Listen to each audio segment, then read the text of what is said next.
Lundi, la police nationale togolaise a fait le point sur les actes de violence survenus le dimanche 29 septembre 2024 à Lomé, touchant le député Guy Marius Sagna, Madame Adjamagbo Johnson et d'autres victimes. La police intervenant sur les faits, donne des précisions sur les circonstances de l'incident et les mesures en cours pour établir la vérité. En date du 29 septembre 2024, des informations circulant sur les réseaux sociaux et des médias ont fait état des actes de violence dont aurait été notamment victime le sieur Guy Marius Sagna, député sénégalais et parlementaire de la CEDEAO, ainsi que quelques autres personnes à Anoukopé, un quartier de Lomé. Dans ce cadre, la DGPN souhaite apporter les précisions suivantes à l'opinion nationale et internationale. En effet, selon les informations recueillies, les faits se sont précisément produits alors que les personnes en cause prenaient part à une rencontre à caractère plutôt privé, dans des locaux situés au siège du parti politique inférieur à Convention démocratique pour les peuples africains, CDP.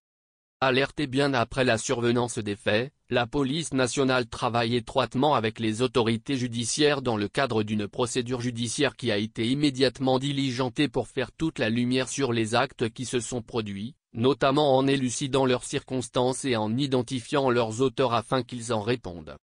Des premiers éléments de l'enquête, il ressort que l'honorable Guy Marius Sagna séjournait à Lomé dans le cadre de la 3e session extraordinaire du Parlement de la CEDEAO. À cette occasion, toutes les dispositions idoines ont du reste été prises pour assurer le bon accueil et la sécurité de tous les participants ainsi que le bon déroulement des travaux.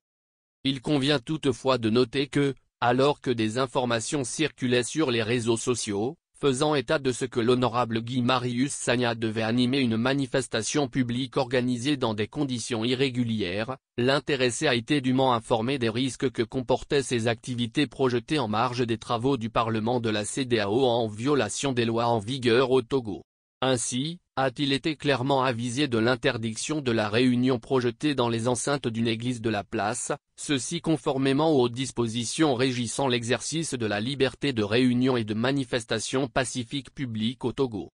En dehors de la manifestation formellement interdite dans les enceintes d'une église de la place, les autorités compétentes n'ont été ni informées ni saisies d'aucune autre activité à laquelle devrait prendre part l'honorable Guy Marius Sagna, ce qui aurait permis de prendre des mesures de sécurité et de protection appropriées. Dans ces conditions, aucune mesure de sécurité particulière n'a été prise ou déployée pour encadrer une rencontre au siège de la CDPA, en dehors des patrouilles et des rondes de routine dans la zone.